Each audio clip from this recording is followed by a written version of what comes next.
Hey friends, welcome to Bokeh, a podcast exploring the ever-blurring lines between the personal and business lives of professional photographers.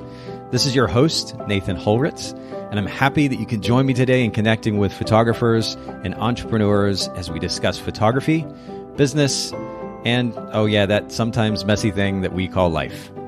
This podcast, it's brought to you by Photographers Edit, custom image editing for the wedding and portrait photographer. Just visit photographersedit.com. All right, Bokeh Podcast listeners, we are back for yet another episode, and I'm joined today by a relatively new friend of mine, Keith Layne. Keith, thank you so much for making time for the Bokeh Podcast. Oh, thanks for having me, Nathan. And I was mentioning this to you before we got started, but I have to say, and I was actually telling my girlfriend just last night, you are one of the most genuinely kind individuals that I've had the opportunity to connect with in our industry in the last number of years. We had the chance to meet originally at the United Conference, or most recently, I should say, at the United Conference in Arizona. And I was just struck by our conversation, the way in which you engage. You know, it's tough these days to connect with somebody immediately and kind of on a deeper level. And the genuine kindness which you exude is to be commended. So I have to mention that from the start. No, I appreciate that. Thank you. And I appreciate you, and all the folks there at United making me feel comfortable. This was my second one, and I got to say, it was an experience that changed my life 2 years ago, and you guys just made it all the best for me. So I do appreciate you taking the time out to have those conversations with me. I love it. And that's probably my favorite thing about the United Conference is the opportunity for conversation that goes beyond the surface level. And I've mentioned that a number of times on the podcast before. We'll make sure for those listening in, if you go to the show notes for each of these episodes, there are resources that we're going to link to. If you just go to bokehpodcast.com, but we'll link to information about the United Conference in case you're curious about it. And it is well worth the time and the financial investment, particularly for the relationships. I enjoy it just for the sake of a relationship, a friendship, but I also enjoy it because as a business owner within our industry, I get to gain perspective from photographers. And really that's what this podcast is about, right? Is perspective, having the opportunity to dig into some good conversation, what hopefully is really good conversation from which we can all in some way benefit. And a lot of that has to do with getting perspective about running a business, about photography, and certainly about trying to create a bit of free time for ourselves. And so on that note, actually, I want to start with something that we call our technique for time. And very simply, the podcast, so much of why we are even doing this podcast and ultimately what the Photographer's Edit brand is about is time, creating space in our lives for more than just sitting in front of a computer and working. Because there's way more out there, right? And so I'm curious what you have been learning about how to create time for yourself in your day-to-day, week-to-week life. That is still a journey for me, I've got to admit. I try every morning to get up, I take some meditation time, some praying time. I'm still trying to figure out the balance of, when to do emails, when to do social media, when to do all these other things, and when to turn it off. So it's a work in progress for me. I'm curious what is the biggest, I'll use the word fear here, apprehension of turning off? Is there kind of a FOMO, fear of missing out on a potential communication with a client, or is there something else? No, I feel like there's always so much that I need to get done. Okay. And I'm always running against the clock, if that makes sense. Yep, totally. That, I'm always trying to figure out how can I run my body more efficiently on less time, on less sleep. I totally get it. And that does not work. No. So I'm finding the balance. It's finding like what's my most productive hours that I actually operate better on. And for some people, it's getting up at 5 o'clock in the morning. That's not the case for me. Yeah. So it's first figuring out what's my productive hours, focus on those hours, and then also my family time, right? It's dedicating time with the family, and how do I fit that in as best as I can? So, the other part of it is learning what to outsource, and that's a major step that I'm actually trying to take this year to outsource a couple things, and I'm interviewing now for some folks that can hopefully come on and help take some of those things off my plate. That's really good. And, this bears repeating. I actually consciously avoid the conversation many times around outsourcing or delegation because, of course, the last thing that I want is for people coming to listen to the podcast to feel like this is just a big Photographer's Edit commercial. But the irony in that I run a company that and have now helped run a company for 10 years or over 10 years that whose business model centers around the notion, the idea of delegation, is that that's something that I still personally stand to do better at. And what I mean by this is even this year, actually, we were privileged enough to see growth for yet another year, yet again, this past year in 2018 at Photographer's Edit. And so as we move into 2019, of course, we're trying to figure out different things, or we're actually moving on some different ideas that we came up with to not only improve our service, but to add to the services.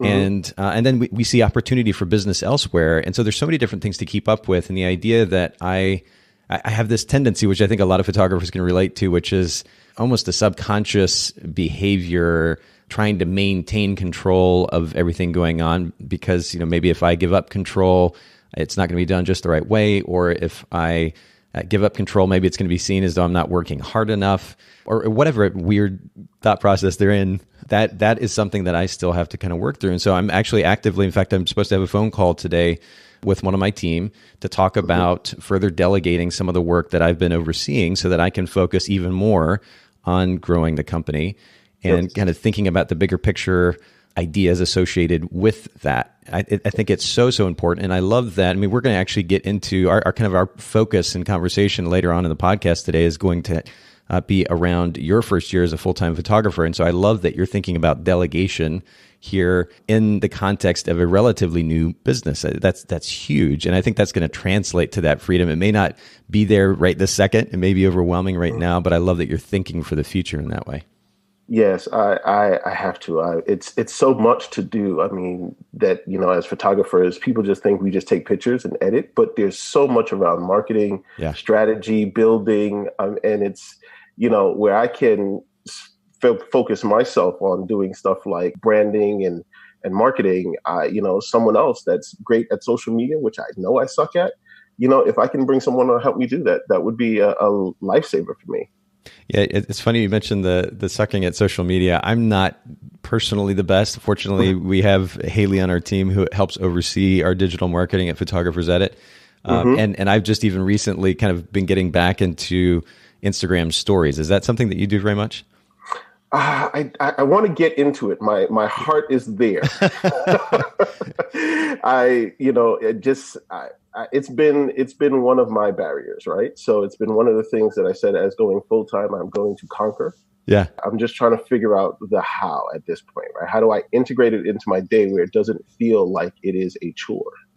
That's a great point. And not just a chore. The other thing that struck me, and this was, I think we mentioned this on a Workflow Wednesday podcast episode just recently, but I was actually having a conversation with a local photographer, Rin Lauren, who has been on our podcast.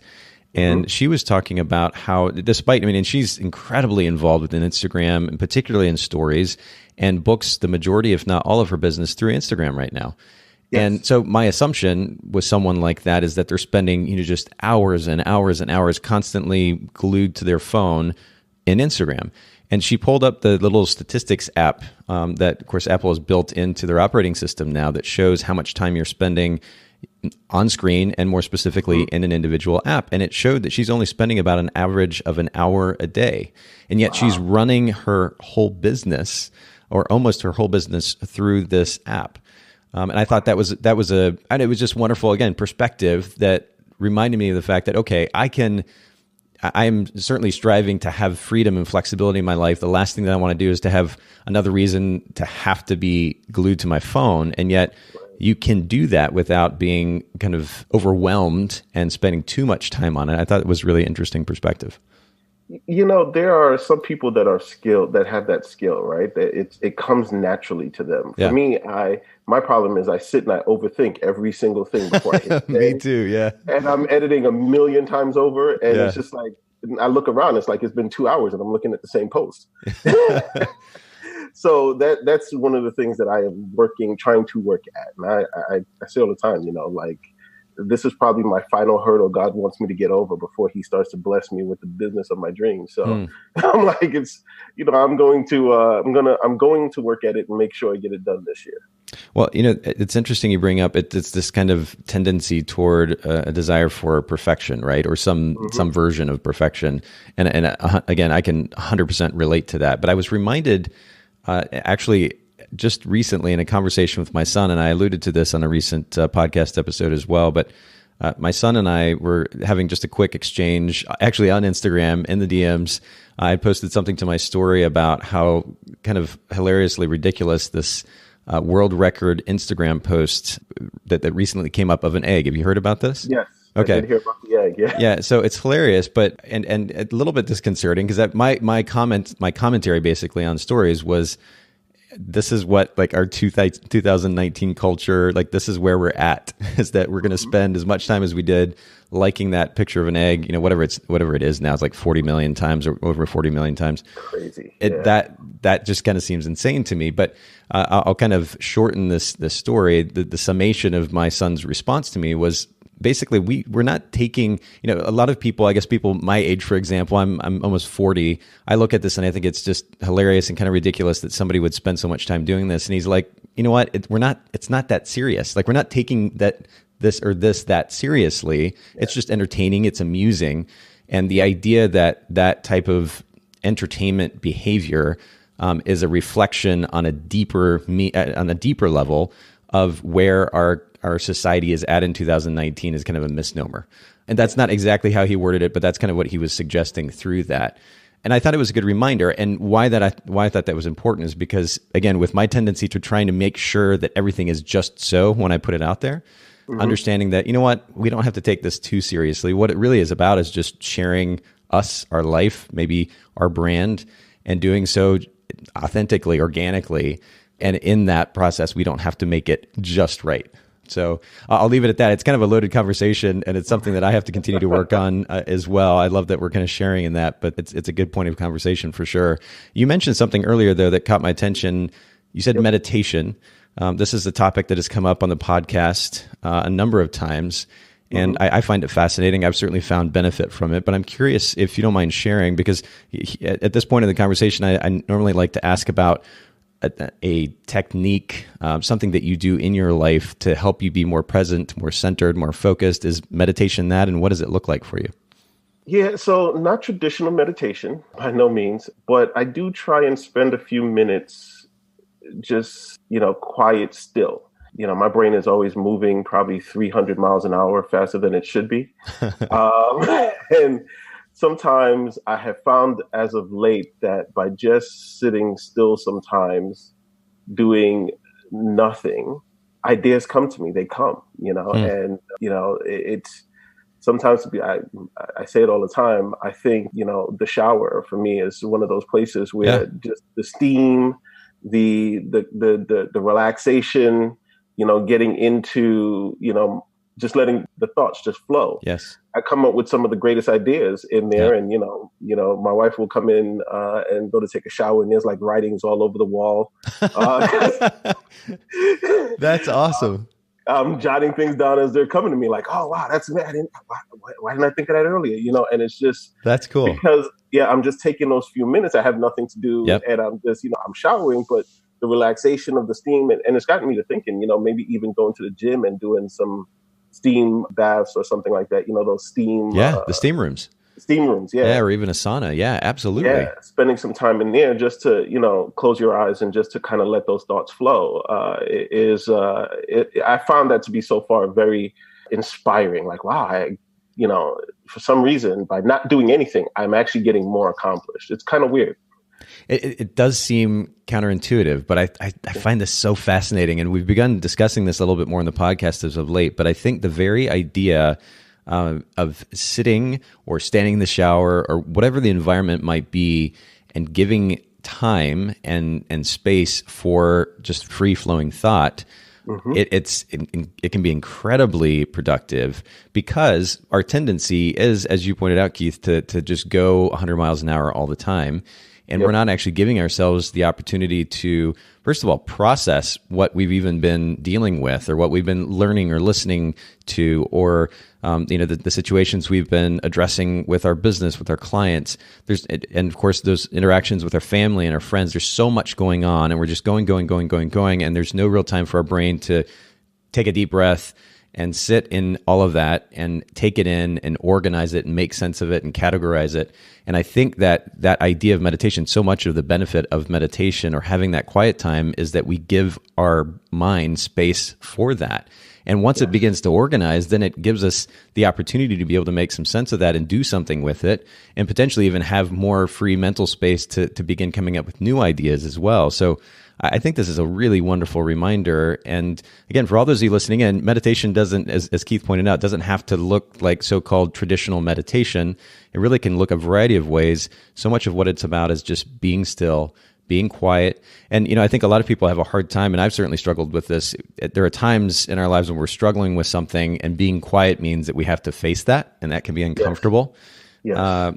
It's a good thing. The payoff on the other side can be amazing. Be willing to take the time to explore what that thing is, where it's coming from, address the issue so that you can move on. And again, be able to be creative. Giving the mental space for that is huge. I love that. I'm curious about an impactful book. What is one of the most impactful books that you have read? Yeah, so I think 3 books that at different points have really made some big impacts on me within the last 5 years, right? So the first one I'll talk about is Steve Harvey's Jump. I don't know if you ever heard of that one. I've heard of it. Yeah, I haven't read it. I actually first caught wind of this in 2016, and someone that actually worked for the show sent me the clip. But someone just happened to ask him one day while he was taping Family Feud, what was his most, what got him to where he is, right? How did he develop this lifestyle, this brand that he has? Because I think that person was an aspiring comic. And he then went on a 6-minute heart pouring of just making the jump. And, that video changed my life. Wow. And I was like, whoa, wait a minute. And then he was so surprised that the video caught 54 million views in a matter of 72 hours or something crazy like that. This is on YouTube? It's on YouTube, yeah. Okay. If you just Google Steve Harvey Jump, you'll hear him talk. And the point of the 6 minutes was he was telling the folks that in the audience that, you cannot live in fear of what would happen if you jump. And the fact that we all have these gifts that we were given, and we know what those gifts are. And he likened the analogy to standing on the cliff with the parachute on your back. And he said, the gift is your parachute. And sometimes you just got to walk off the cliff. And, in order for your gift to really take off, you've got to jump, right? In order for your parachute to open, you have to jump. And, I first saw that video sitting at in my office in corporate America, hating the life that I was living and the job that I had. And I knew photography already. I was very much into photography already, shooting weddings. And I literally came home and said to my wife, I'm going to jump. Wow. And, how did she respond? What was the first thing she said? At first she was like, okay, yeah, I think one day we can do that. Yes, that Yeah. But she is such a loving soul. She knew that I was going through a mental torment day in and day out. And she, by the time, I think that was in September, October, I saw that video. And by the following January, I had left the full-time corporate America job and went out to do my own independent consulting, right? So I thought it'd be easier if I consulted. Okay. That was not the case. Okay. But that video and that book was what gave me the motivation to actually make that jump and leave a promising 6-figure plus career, right? Wow. Steve Harvey's energy is just, I mean, it's contagious. It's incredible. I'm actually really looking forward to watching that video after we get finished here. And of course, we'll make sure to link to that in the show notes as well for our listeners. Again, if you just go to bokehpodcast.com, the resources that we have with each of these episodes, you got to take advantage of them. Haley does a wonderful job of putting these together.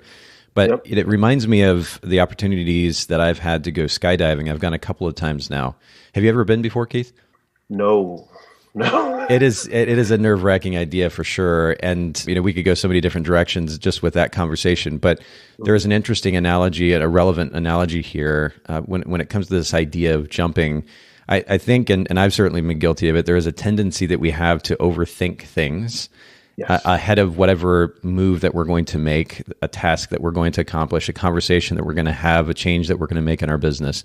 There's a tendency that we have, because we're lucky enough to live in a first world culture where we even have the mental space to sit and analyze. Mm-hmm. We have a tendency to overthink things, and that gets in the way of making a move that can ultimately be one of the most exhilarating experiences of our life. And that was certainly the case with skydiving. I set aside analysis for the, whatever it is, 20, 30 minutes or so that we're in that plane before we actually jump out. And on the other side of what could have been mental torment was certainly one of the most exhilarating experiences that I've ever had in my life. And I would be the first to say that I'm kind of naturally afraid of, I guess probably most people are naturally afraid of heights, but I'm that to an extent which, I remember taking my son to a high ropes course at one point, or one of these, something comparable to that. And I think I made it up to maybe the first level, and I said, that's enough for me. And yet we're up in a plane at, roughly, it was between 12 and 15,000 feet, and had the opportunity to jump out of this plane with an instructor, fortunately. Yes. But that was truly one of the most exhilarating experiences of my life. And I literally had a physical high for about 45 minutes after we landed. You feel like you could just conquer the world. But had I gotten stuck in my head and continued to overthink and overanalyze what could happen, when the reality is that the chance of something happening bad is quite low, I wouldn't have had that experience. So I think this is a really great reminder. We'll make sure to link to that, both the book and the video, in our show notes. But you said 3 books, so that's one. What's another one? That's one. The other one was, figure a couple years, 2 years later, I am working as an independent consultant to a couple different companies and trying to shoot weddings and build my wedding business, and struggling is to figure out how to make it all work and why the photography business, my wedding business, is struggling. And I came across this book, The EMyth. Yes. And it totally clicked for me. It was like everything that he was saying, I felt like he was speaking to me, right? It was like, am I running my business as a job, or is it a business? And, having been in corporate America for so long, it was like, wait a minute, okay, what am I doing here wrong? And it totally changed my whole thought process on how I look at my business. And I started putting everything into processes, right? Mm-hmm. And if I can't break it down into 5 steps, then I'm doing something wrong. And then figuring out the entrepreneur in my brain versus the actual engineer versus the doer, and figuring out those roles and how do I best balance those roles to get me to what I think is a good balance and a productive balance. And so that's where I started to really hone in on the strategies that I was using. And I think that was a pivotal shift for me as well. Yeah, that's a powerful book when it does come to this idea of creating a business that can scale. Yes. I think a lot of photographers, as sole proprietors, they, again, tend to kind of go inward, and they function in their own world and don't really think about the long term, their immediate inner world, if you will, and don't really think about the long term and how to build a business for that. And when we're talking about creating businesses that will give us freedom, if we don't think about scale and the systems necessary for scale, for growing, but yet not getting overwhelmed, then we're going to kind of get in our own way. And so I think this book, the one that I read, is actually called EMyth Revisited. So I think he kind of rewrote some elements of it. Michael Gerber. That's the one I read as well. Okay. Yeah. And we'll make sure to link to that in the show notes as well, because it's definitely one that I would recommend. What's the third book? So the third book is going to sound cliche for the moment. It is going around. It's The Story Brand. Yes. Oh my goodness. It's so good. Yeah. So, and I think it's, it's kind of interesting. The EMyth helped me put together the back end process and what I was doing, where I'm spending my time, etc. And then the story brand is helping me, or has helped me really define how I stand out from I think the market, right? Where I add my value into the market and to my clients. And how do I relay that in a way that is understandable and concise, right? Because to be honest with you, even up until about 2 months ago, I couldn't actually word it down to 10 words how I actually add more value. It would be this long run on 3 paragraphs and pages worth of information. Yeah. But as he says in the book, the human brain is, configured in a way that it does not want to burn calories. And so we have to make it as simple as possible for people to be able to consume it. Otherwise, they will just turn away and walk away. And so that's some of those things I've been really trying to focus the last couple of months on, is figuring out what that is. And with the help of, Montana, Sean, and a couple other people that I met at United, really got me into thinking, how do I do that? And with the technique I used in that book, I think we've come down to something that I really, really love, right? Oh man, see, this gets me excited about the upcoming question about your brand position. I don't want to jump too far ahead here, but that is an extremely powerful book. And of course we'll link to that in the show notes as well. If our listeners, if they're not going to read any other business book this year, I would put that certainly in the top 3, if not at the very, very top. It is incredibly powerful, a wonderfully easy read. And it all centers around telling an effective story. I mean, it is building a story brand. That the author is Donald Miller, but just highly, highly impactful. It's eye-opening if you allow yourself to be open to the principles there. And I can't recommend it enough. I really appreciate you bringing that up. No, I was going to say, I'm going through it for the second time. That's awesome. Yeah. Just to make sure. Yes. It was that important to me. It really changed the way I approached all of my branding this year that we're in the middle of rolling out. Oh man. Okay. Yeah. So we're going to talk about brand position here in just a second. I am curious though, you've mentioned photographing, at least on a part-time basis, for a little while. Talk to us just a little bit about the backstory about how you got into photography and how long you've been photographing part-time.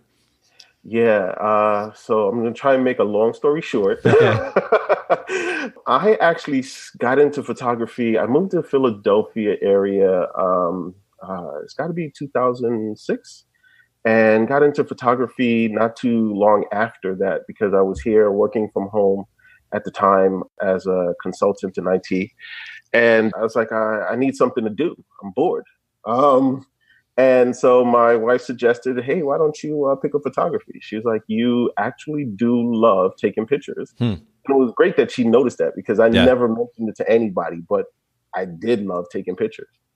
And she actually bought me my first DSLR, which was a Canon 7, I think it was. Okay. 7, something like that. So I had that, and I said, okay, and I promised myself from day one I was never going to put it in automatic. I wanted to learn every function of the camera. And we got married 2010. And by then I had understood the basics. My photographer, wedding photographer, one of those pivotal moments again, we went to him and I said, hey, listen, I'm not very photogenic. I don't like taking pictures, yada, yada, yada.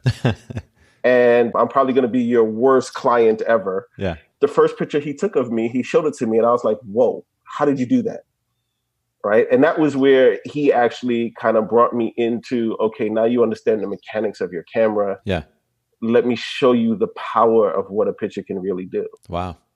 And our wedding pictures were amazing. And I was just like, dude, and I called him up after the wedding. I said, man, I need to know how you did this. Right. It was a mixture of the art, the technical, and drawing the personality out of my wife and I. Right. Yeah. And so he then actually proceeded to teach me how to do that. 2 years after that, I was Uncle Bob, whatever you call him, with the camera at a friend's wedding in Cabo. And it was such a beautiful wedding. And, I told the wedding photographer I was very respectful. I have, I'm just going to shadow, right? And I love the pictures. They came out. And since then I said, you know what? I think I'm going to start doing this part-time and doing second shooting for some other photographers. And from there, the passion just kind of kept on growing and growing and growing. And then, realizing the impact that I'm having on people's lives is exactly what I realized I was missing in my life in corporate America. That was kind of that mental turmoil I was going through when I came across Steve Harvey. Huh. Because in my part-time life, I'm helping these people capture and celebrate the most important moments of their day, right. of their life. Right. And then I'm coming to corporate America and I'm dealing with all of the politics, the BS, the stuff that I just hate. Yes. And it was a mental turmoil. So I decided I'm going to walk away from the corporate America thing. I'm going to do an independent contract type of thing. The independent contracting thing got to be too much. Trying to do both got to be too much. Last year, I think I probably did close to 2,500 hours in independent consulting. Wow. And then on top of that, shot 25, 30 weddings. Oh my goodness. That's amazing. It got to the point where my wife was like, dude, like, you're just not here. Yeah. You're just, what are you doing? And, that caused some really interesting conversations in the house. Sure. And so then I was like, you know what? I'm just going to make the jump. I'm just going to finally just jump. Wow. And I'm going to go because I cannot, and to be honest, I'm happy I did. I wish I'd done it sooner, yes. to be honest with you, because when you're split between two different things, mm-hmm. you end up not doing either one of them extremely well. 100%. Right. So as much people, as we talk about, making the transition slowly over from one to the next, you just got to jump, because I will tell you the progress I've made in the since I've made the jump last year to the 3 years before that, trying to do both, it's night and day, right? I mean, my business has totally transformed already. Wow. And, to anyone listening that is thinking about it, trust me, it's worth its weight to just do it. If you can, just do it. Just do it. Just jump. I love that. Just jump. Yeah. And we're going to actually talk about what that transition has looked like for you in a little bit more detail here in just a second, because I know there are those listening in who they like the idea of jumping, but they're like, but what about this and what about that? I mean, the reality is, of course, there are a few details to consider. You talked about the quote, interesting conversations that you had with your wife. Yes. There's some realities there that have to be addressed. So we're going to talk about those here in just a little bit. But I am curious through this process, and I appreciate you sharing your story. Is there a particular lesson that stands out that you've learned during this process of getting your business started, shooting? I mean, I hesitate to kind of say shooting on the side, because you're already shooting the same number that a lot of full-time photographers are shooting. But what is one of the biggest lessons that you have learned that you would want to share with our listeners, so maybe they don't have to kind of go through the same struggles? One of my biggest lessons is, it goes back to what I was saying a few minutes ago. I got so wrapped up, to be honest with you, in trying to make everything work, right? Okay. That I lost sight of my family in the process, right? So I felt like I was spending so much time running businesses. Like, my daughter's 4, right? I felt like her whole 3 to 4, I missed out on so many opportunities. And very quickly, I got through some personal things that's happened. I learned, remembered very quickly that they're the most important thing to me. Yeah. Yeah. Right. I'm doing this for them. I'm doing this for the lifestyle that I want us all to share and enjoy. And if I'm not enjoying my lifestyle, if I'm not enjoying my life, and I'm not enjoying the moments that they're sharing, that they're having, then what am I doing it for? Right. Right. And so, perfect example. I'll tell you, my wife planned a Disney cruise for us to go on in our past October. Okay. My daughter's birthday, her 4th birthday. Totally was not aware of most of the planning. I was just like on the periphery because I was doing so many other things. Right. And, even at some point questioned whether or not I should actually take the time and go to the cruise. Right. Wow. And that was a moment where I had to step back and say, you know what? Wait a minute. This is my daughter's 4th birthday and we're going on a cruise. Yeah. Yeah. What is there to question? Right. Like, no, she's the most important thing. And so to be honest, that cruise was, one of those moments where I was just like, you know what? Nope, I'm going to disconnect for that week and spend time with them. And it was the best week of the year I had last year, to be honest. Wow.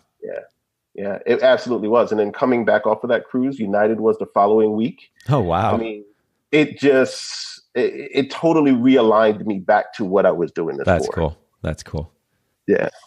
Yeah. But it took just kind of almost getting out of your own way and prioritizing people, right? Yes, absolutely. It really did. And it took, like I said, some of those interesting conversations with the family and my wife and et cetera, and saying, remembering that, we're all here not to run businesses. We're all here not to work ourselves to death. We're here to enjoy life.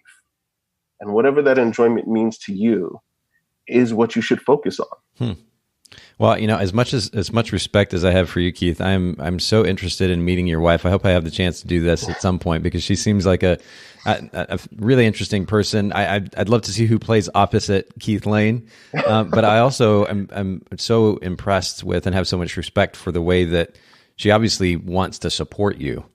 And has got your back. I mean, that's enough can't be said about that. And I think that's a really beautiful thing. And I appreciate you sharing what you've learned, even as of late, through this process of making the transition to full time. Again, we're going to touch on that in more detail here in a second, but we're at a question here, which I cannot wait to hear your answer to. It is very rare, honestly, that I have a guest on the show who has truly distilled their brand position down to, as you described earlier, like a few 10 words, a sentence where you can communicate it in 5 seconds. And so I'm curious where you're at in that process and what that brand position is.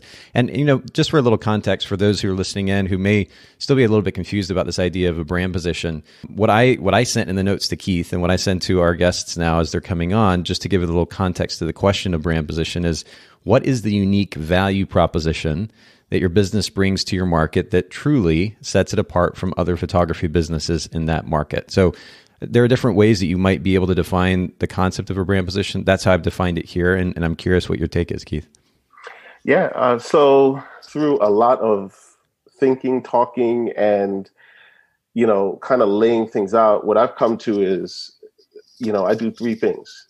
Through photography, I help clients celebrate life while strengthening their love and deepening the bonds with their loved ones.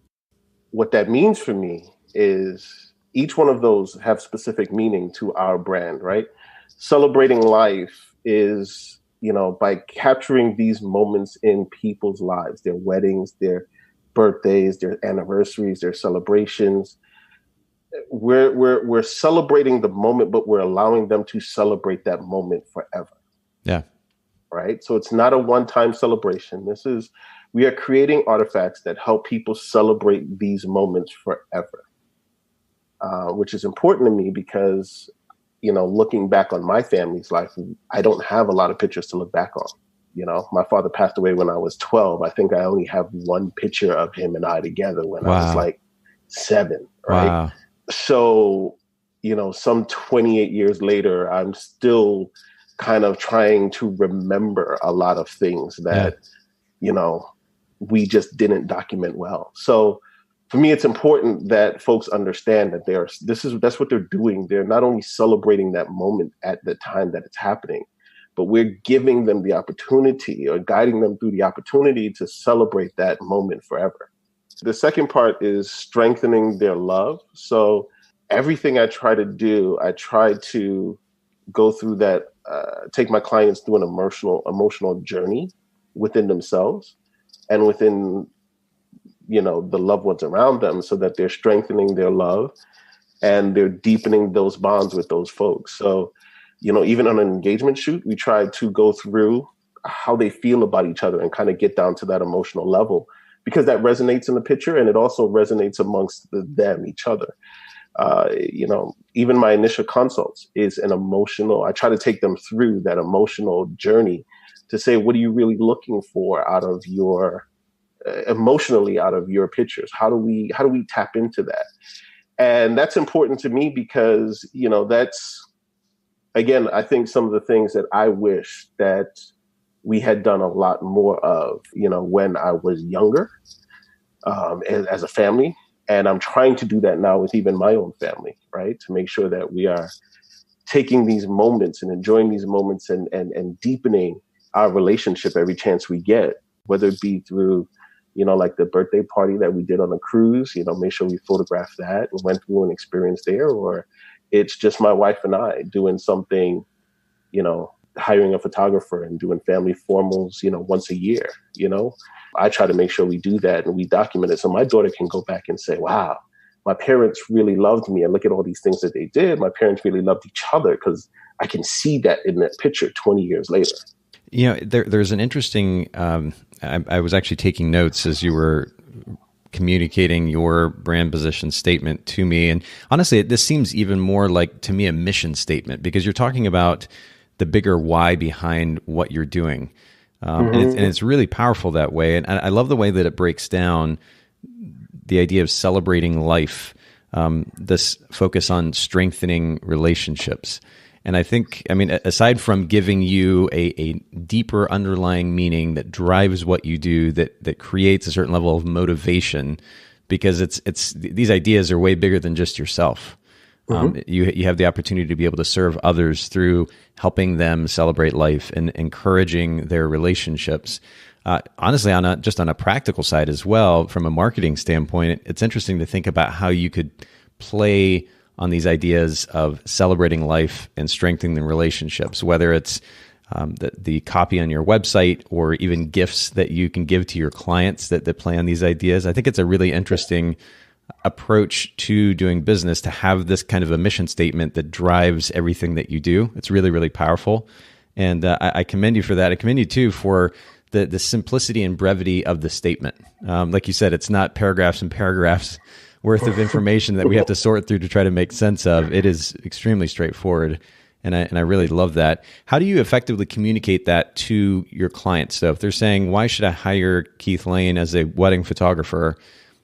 Are you communicating this idea of celebration of life, strengthening of relationships through your website? Do you have marketing materials that you print up and give to them? Are you doing this through word of mouth in some form? What does it look like? So it is coming. We are, this is all rather new, right? Since I've now been focused on this. So the new website I'm hoping to release within the next 2 or 3 weeks that will be focused around celebrating life, great, strengthening love, and deepening bonds. In the meantime, what I've done is that I actually participated in a bridal show recently. Okay. And that was the focus of all of our materials for the bridal show. And since then, all of my consults have been specifically around that. So I have consultations now where I don't even take out a photo album, right? It's literally just talking them through that emotional experience of where, how did they get to where they are? What made them choose each other? How did they draw to each other? How would they want that relayed on a picture? And then start to talk about how I can guide them and help them through, documenting that process, documenting those emotions through the process that we have. That's really, I love the fact that you have some meetings that don't even involve an album. And this has kind of been a theme on the podcast as of late, that the reality, which is that pictures are obviously significant. I mean, that is the service that we're offering, is providing beautiful imagery to our clients. But there is so much more innate to being a good professional photographer, running an effective business that ultimately serves our clients. And the fact that you put so much emphasis on developing a relationship with your clients and encouraging their relationship, focusing on this idea of celebrating life with them, creating and encouraging emotion in those conversations as you walk them through the process. I would love to be like a fly on the wall and even be able to share that with our listeners. I think it's a really fascinating concept. But again, I have to laud you for that, because it's a really powerful, it speaks to the priority that you put on that connection with your clients. And I'm sure that then translates to your images in a wonderful way. And by the way, speaking of your images, I have to add as a side note here, for those of you listening in, make sure you go to Keith's website. It's Keith Layne, just like it sounds, KeithLayne.com.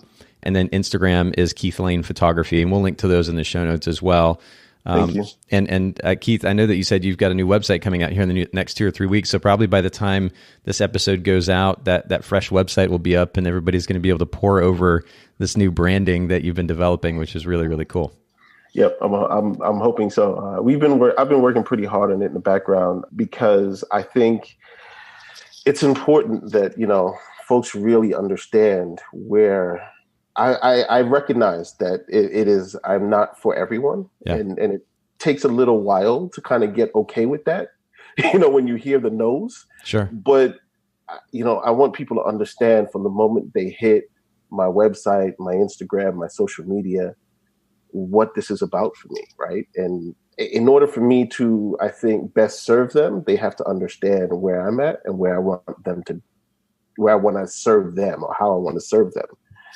And so, I'm really hoping, I'm hoping this year that new marketing approach will really hone me into the clients that I think are more aligned to where I want to go, if that makes sense. Well, it's all about proactively managing the expectations, right? And as you alluded to, filtering out those who aren't relevant. So if you're putting on your website very clearly through the copy what your brand is about, the images represent the type of imagery that you plan on capturing for your clients. And then, the pricing can play a role as well in filtering out clients who may not be a good fit. But that it's all about proactively managing those expectations. And it sounds like you're doing that with this new site. So that's wonderful. And of course, we'll link to that in the show notes as well. Just very briefly, you mentioned earlier that you got started with a Canon camera. Are you still shooting Canon? And what's some of your favorite gear right now? Actually, to be honest with you, I made the shift 2 years ago to Nikon. Nice. And I sold all of my Canon gear. Okay. And I went to Nikon. And to be honest, I don't know that's where I'm going to stay. To me, a camera is a camera, yes. Right? Like, it's a tool. I'm not one of those guys that's like, oh my gosh, I have to have all the latest and greatest. Yeah. And I'm trying to simplify, to be honest with you. I started out there with all of the gear and carrying 30 lenses, and I'm trying to simplify down. So why did you even make the shift from Canon to Nikon? What was the motivation there? I felt like I was struggling with the 5D Mark III, getting to the dynamic range between light and dark. Okay. I like to play with a lot of color and a lot of light and shadows, et cetera, a lot of backlit. And I felt like my Canon camera was struggling, and I didn't like the Mark IV. And I was like, the Canon lenses were great. Don't get me wrong. They're some of the best lenses I've, ever played with on digital. Right. But I just felt like the cameras that Canon was coming out with just didn't give me the technology I was looking for. Right. So I don't have a tilting screen. That was sort of important to me when I'm doing a lot of, shots on the ground, and I'm getting older. So as much as I can, you know what I mean? Like as much as I can get a little bit of help every now and then, it's great. The Wi-Fi capability I was missing, because, I want to be at a wedding and just shoot some pictures over to someone, and be able to do all of that. So I felt like they were missing a lot of the technology that I was looking for. And I still felt like my pictures were suffering in the dynamic range. Now, it's me personally. So other people may feel otherwise. And I'm happy to have the debate with folks and maybe learn some things on how people do things with Canon 5D Mark IIIs. I just had the camera for 3-4 years, and I still didn't feel like I can get where I needed to go with it. So I tried a 750. As a matter of fact, at United 2 years ago, my first one, I actually had a Canon camera in one hand and a Nikon camera in the other, and everyone thought I was crazy. But I was testing out the two. Yeah, right? That's perfect. And I just fell in love with the power, the dynamic range that the Nikon camera had, and some of the technology that they had built into it. And so I made the jump. And, right now I'm still searching for the right combination of lenses. I got rid of my 24-70, which is like, the ultimate wedding photographer lens. Got rid of it. Yeah. I actually have a 24-120 f4, which I think I like a lot better. Nice. Okay. I'm actually testing out the 58 millimeter right now instead of the 50 millimeter. I think I like the bokeh on the 58 a little bit better, and how it breaks down into, that sharp to bokeh transition. I think I like that a little bit better so far in the 58 than I did the 50-1.4. So I'm playing around still, but so far I think, I'm pretty happy with the transition. The only other thing that I, still have in the back of my head is that one day I'm probably going to end up with a mirrorless camera, and I'm just waiting for that technology to kind of just simmer down. Okay. And get a little bit more stable. But I am interested in the mirrorless camera world for nothing else, just the weight of that I save myself on my shoulders and my back every day. Oh, 100%. Have you played at all with the Fuji X-T2? I think there's a 3 out now, but the X-T2 was the one I played with, and I was just amazed at the form factor. I actually did not play with the Fuji. I played with the Sony versions. Okay. And I've actually rented a couple of those for a weekend, like a weekend trip with the family. And I was just amazed. I was like, oh my gosh. I think this was the A7 II, I think it was. Okay. Mm-hmm. And I was just like, I was able to get a lot of the same type of pictures I would normally take with my camera and my lenses at 1/3 of the weight. Wow. I mean, I was just like, just crazy. But, I'm still waiting for that whole market to settle itself out. And, I don't want to have to reinvest in all new lenses again. So I totally get it. Well, I like your very balanced perspective about the reality, which is that these are just tools in the end. Yeah. Pick what works best for you and run with it. I did shoot Nikon for the 11 or so years, 10, 11 years that I shot weddings. I still tend to lean toward the ergonomics, the actual button layout on their cameras. I think it makes more sense. The menu system seems to be more intuitive. And I actually own, in fact, the only DSLR that I own right now is a Canon camera. Okay. So I've certainly shot with it, but I love the Nikon ergos and menu system. I think it's great. And I've heard wonderful things, particularly about that. Have you shot with the 850 as well, or are you shooting currently with the 750? I just have the 750s right now. I've shot once or twice with the 850 that I've rented a couple times. Yeah. I love the 750 that I have. And I'm like, it's actually a little bit smaller and a little bit lighter than the 850. So, okay. I'm comfortable with that one. I totally get it. Well, I want to jump to our conversation, our primary point of conversation for today here at the end. It's something that is really exciting for you, for your business, for your family. I'm sure there's a little bit of nerves there too, but you're making the move this year to going full time with your photography business, moving away from the consulting work that you were doing, focusing on wedding photography full time. And I have to congratulate you on that. I'm excited for you. I love this mentality of taking the jump, kind of building your wings on the way down kind of situation. And yet, as I alluded to earlier, there are some details to consider. And so we're going to talk about those here in just a second. But what would you say was I guess in some ways you've already spoken to this, but what would you say was the biggest catalyst to just going ahead and making the move now versus 3 months ago or 6 months ago or waiting another 3 or 4 months? Why was it now? So I will say now I made the decision when I did late last year because, like I said, I was missing too many moments in my family's lives. I wasn't happy. Yeah. And, you put in between both businesses 5,000 hours a year and, wow. Your health just starts to take an impact, right? Exactly. Not eating properly, not focusing on me, not focusing on the family. And I just get to a point where I couldn't do it anymore. Like, this is just not going to work. I'm going to kill myself if I keep this up. Thanks to be honest with you, a lot of folks that I met at United, Chad de Blasio, if you don't know, great guy. He, wealth of information as well. My conversations with you, Nathan, my conversations with Montana, with Sean, Gordon, everyone that I talked to, Tim, and I would have, one-off conversations with everyone and say, what am I missing, right? Like, why is this so hard? And to be honest, the answer I got was the same thing Steve Harvey said. It was like, you just got to make the jump at some point. You know what I mean? At some point, you're just going to have to pick one business and go with it. And I knew what that business was going to be. And so I did it.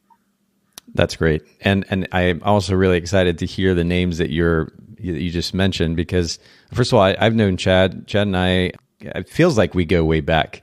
I've known Chad for a number of years now. We've done a couple of, actually 3 now, motorcycle trips together.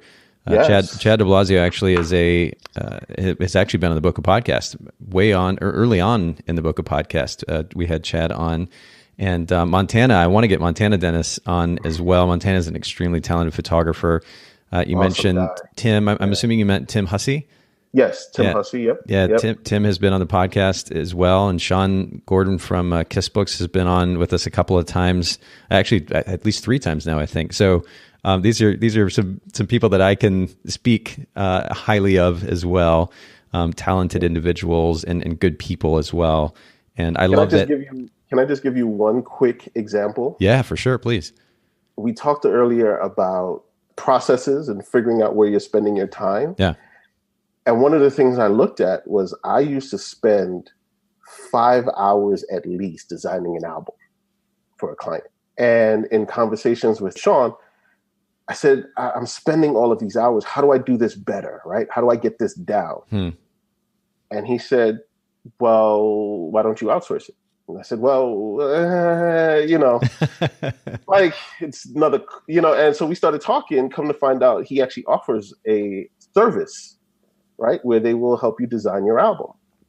And they will, do all of that for you, 24-hour turnaround, $49 or something like that, $50, right? Yep. And I'm like, are you kidding me? If I look at the 5 hours that I was spending, and let's just say averagely $100 an hour, right? That's $500 that I was losing, right? Where I can pay somebody $50 to do it for me. Yes. And I was just like, oh, done deal, right? Like, absolutely. They're going to do it faster than I can, less stress for me, and save me $450 earning potential. Yes. In that time.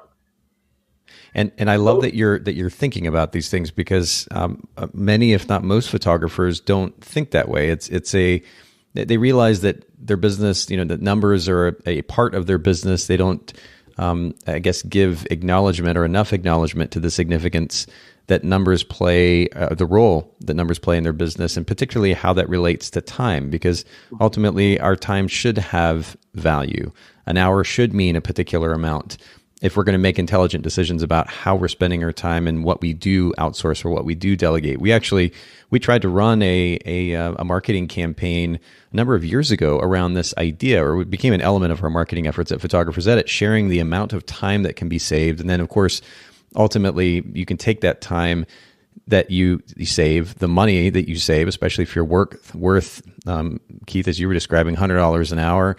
Mm-hmm. You can save so much money there, but on the flip side, you also now have time to make even more money, especially if you're spending time developing relationships with wedding coordinators, for example, who can drive thousands of dollars of business to you. So those things, those details, the numbers, they have to be considered, particularly when it comes to the value of our time and how that relates to making decisions about delegation. I think that's a really important point to bring up. And we'll certainly, of course, link to Kiss Books in the show notes. They are their company culture is one to, if you're ever curious, if you ever want to start a business and develop a team, look at the way that Sean is running that company. It's a really powerful example and something to be respected. I'll also mention too that for those who are a bit apprehensive about the idea right this second of delegating or outsourcing that album design work, they have an album design software as well built into their website that enables you to very, very quickly design an album. Just drag and drop images in, make some adjustments, and you're done. I mean, it's incredibly powerful software, so you can take advantage of that as well. But let's get to the meat of this conversation about going full time, because we may have listeners right now that they're listening in. They like your story. They're curious about what it means to go full time and how to ultimately make the decision to make that jump. What details they need to consider, what questions they need to ask themselves. And so I'm curious, what key questions or concerns or fears did you have to answer or address? And this could be about your finances, your brand, your client base, the amount of business you need to book in order to go full-time, the type of services you offer, any number of things before making this move to full-time. For me, I think it was 3 things. It was family, finances, and my brand, right? So one, the family, obviously, as we talked about, my wife is very supportive, but, I had to sit with her and have that conversation and say, okay, the way things have been going, I'm thinking about really just doing this full time. Here's my plan, and are you on board? Because this is what it could mean. So for me, before I even had that conversation, I had to lay out to some degree what I think is, my 6-month outlook, right? On what I wanted to accomplish in that 6 months, to say, this is what I want to do. And I want to make sure that you're on board with me. And I think this is what it can get us if we do that. Right. It's almost like having a business partner in a sense. It reminds me of a conversation actually that I'm having with one of my business partners right now about a new business opportunity. And the question that I just got from him via email actually was basically, what's your marketing plan? He wants to understand the details behind the thought process that drives this new business idea. Of course, part of that is the marketing plan, but ultimately, what that question is tied to is how are we going to make this work on a financial level? Yes. And so we have to go to the significant other in our lives, if there's somebody involved, and say, look, this is where we're at, and this is what I have in mind in order to make this even feasible for us. Right. Exactly true. And to be honest with you, with weddings, I have already sort of proven that, I can shoot weddings and generate business there. Right. But, the other part of it I had to show her was, look, I intend on bringing on a family brand. I intend on bringing on a boudoir brand. Here's the business model for that. And my wife is she's business oriented as well. Right. So she's a manager. She runs her own team of developers. So very logical based as well as I. So, that was all I think very helpful in that conversation for us to be able to say, okay, this is what I intend to do. And I'm going to give myself this amount of time. And if, I cannot see that in this amount of time, then, I'll go back to consulting, et cetera, et cetera. Knock on wood, I don't think I'm going to do that. But that was the conversation I had to lay out with her and make sure she was on board as well, because, it's scary when you're making that transition from having that check to not having that check, right? And you want to make sure your significant other is going along that with you as well, because, I even, like, on days that I am not having the best of days, I need her to be able to bounce that off of, right? And need her to support me to say, don't worry about it. This is just a bump in the road. Yep. You can keep on going. Yep. Think of the big picture, right? If she didn't know what the big picture was, she wouldn't be able to have that faith to say that. Oh, that's a great way to sum it up. I think that's really, really good. And the cool thing about the need to communicate with your significant other is that you have to think through the ideas before you can effectively communicate it, right? So it forces you to come up with a plan. I know that me as a business owner, my tendency is to think on, like, way on the other side of the business being launched and doing well. The reality is there's a lot that it's going to take to get to that place. And those details have to be worked out. You got to think about the details. And that's at times a hard lesson that I've either hadn't been reminded of or ultimately have had to learn. And it's absolutely necessary as business owners to have thought through those details. So I love this, but I love the priority you're putting on family as well. Take us to the next one. You mentioned finances. Yeah, so finances, I'm sure just like most Americans today, I don't have an unlimited supply of finances. I didn't have an unlimited supply. We have bills just like everybody else. Yeah. And it's when is the right time to do that, right? So, and the way I looked at it was, to me, I looked at, okay, working over the last 5 years since I've really started shooting weddings, have my financial situation gotten better? Has it gotten worse? Where am I? Yada, yada, yada. What, how much time do I have saved up, right? How much, what I quote every dollar to is a matter of time, right? So how much time do I have saved up? And what do I think I can accomplish in that time? And once I found what I thought was the right balance, I said, okay, this is the time.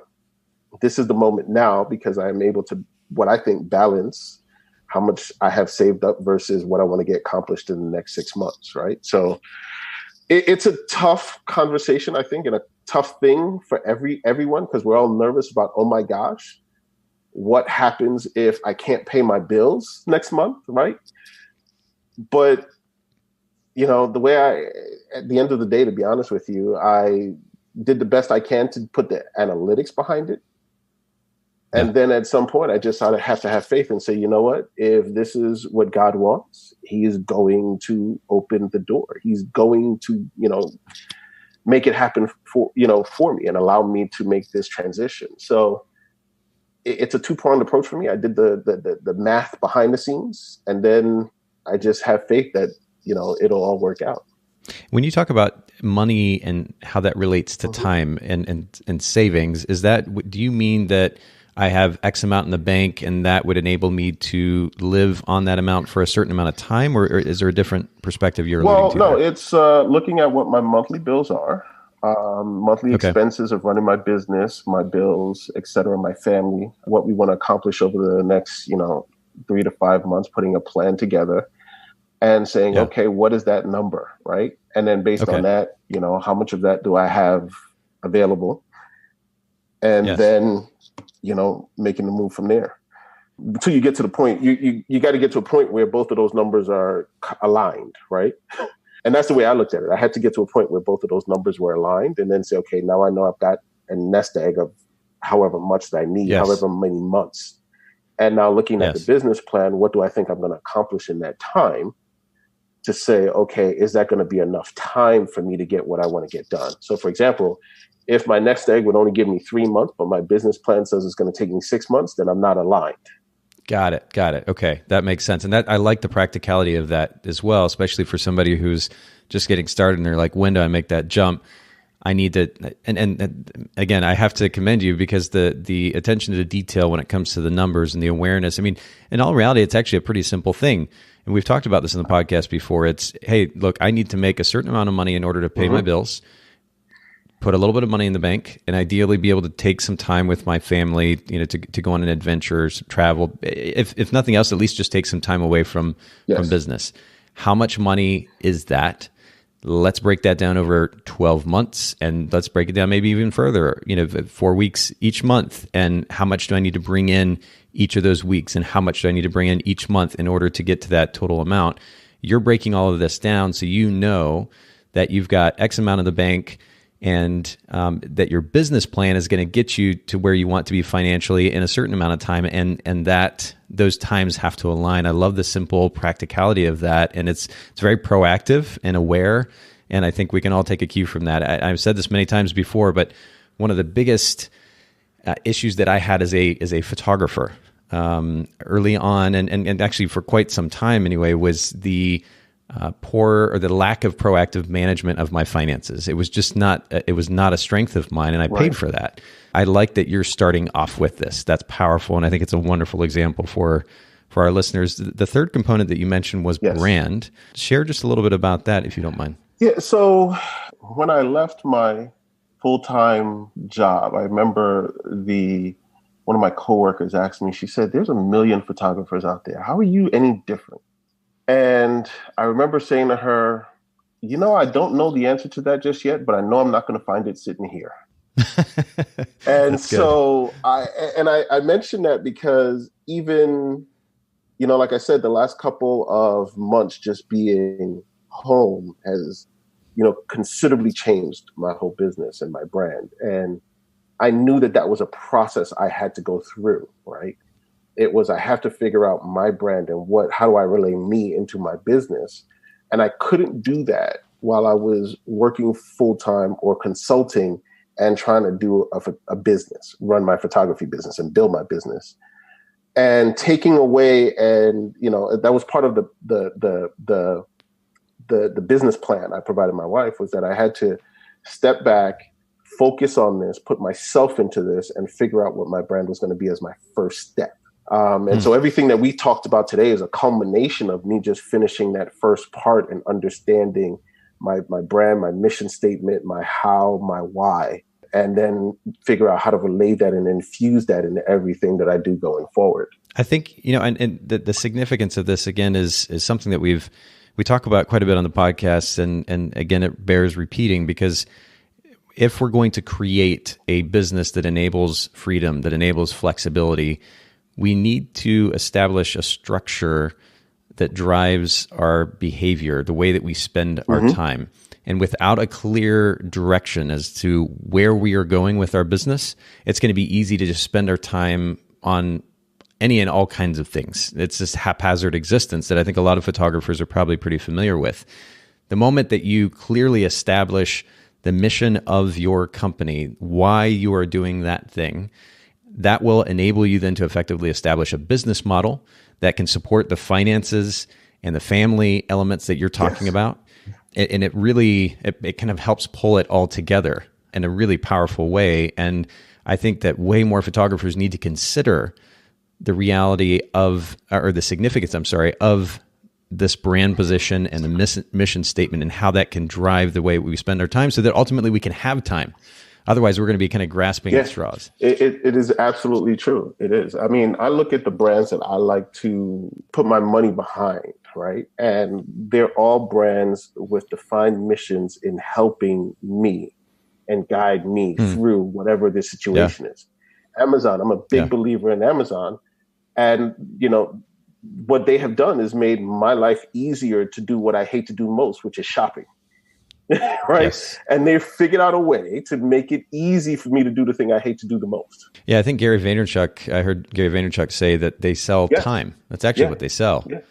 You don't have to bother yourself with that busy work, like you said, of shopping. You can just click a couple buttons or even click a button and it just continually, you know, every month or every couple of weeks or whatever, it sends you the products that you need and it saves you an incredible amount of time. I mean, I use Apple Pay all the time where I just double click my phone and put it against a pay thing and all of a sudden, boom, it's done. Credit card, don't have to worry about it. Those are the type of things that, you know, I enjoy, right? I support those type of brands that help me make my life easier. Right. And I think people, once you figure out what's important to you, and you figure out then your brand, then you can hone in on the clients that actually are aligned with you. Yeah, that need the thing that you have to offer. Right? There's a million of us doing photography, wedding photography of some sort, but each of us have something different. Yes. And each of us offer something different to our clients. And so now, even like I said, going through my initial consults, I already start, you know, thanks to all of the help and mentorship I got, have now started to learn how to relay that up front. So I'm not taken back when they say, oh, you know what, I think we're looking for something a little bit different. I get it, right? Totally get it. Or I have clients that say, you know, I had a client yesterday, consultation, where he started off saying he started dating his now fiance. And he was attracted to her because he said that her profile online said she was dating with a purpose. Right? And he knew that that was what he was doing as well. He wanted to date with a purpose of getting married eventually to the right woman. Yeah. And so for him, you know, him and I align easily because, as I mentioned to him, was I photograph with a purpose. And my purpose is to strengthen your relationship and give you moments that you can celebrate forever. Now, I feel like he and I, or they and I, are aligned as a client and a service, right? But I would not have known that or gotten to that level of conversation with him if I just went in talking about pictures. Yeah, it's true. And it's kind of an interesting analogy too, when you compare it to dating. You know, I mean, dating without purpose might be fun for a time frame, but then things are likely going to get chaotic. Being purposeful really in pretty much anything that we do, I think ultimately can be much more productive. And being clear about what it is that we want is going to enable that kind of direction and ultimately the satisfaction associated with that. And I think you summed this up beautifully today. And I have to say that if I was where you are now with the perspective that you have now, when I went full-time as a photographer, there's no telling what I would have been able to accomplish. I have to commend you for your perspective, your heart, your genuine kindness. This is all going to translate wonderfully to your business. And I wish you all the success in the world. And it would be really fun if you'd be willing, maybe at some point, whether it's 6 months from now or a year from now, to come back and have a second conversation and talk about what you've been learning further through this process. I think it would Absolutely. be wonderful to have that perspective. But I can't thank you enough for making time today for the podcast.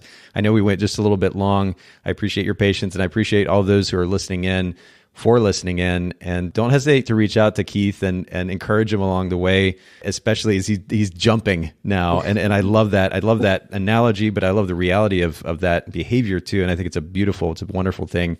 Again, KeithLayne.com.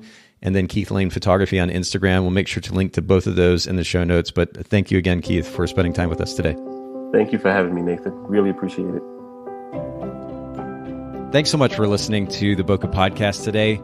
Will you let us know what you think by leaving a review of the podcast in iTunes or maybe in the Apple Podcast app? And I'd love to hear from you personally with your thoughts about the podcast, maybe suggestions about future topics and guests for the show. My direct email is nathan@photographersedit.com. The Bokeh Podcast is brought to you by Photographers Edit, custom image editing for the wedding and portrait photographer. Just visit photographersedit.com.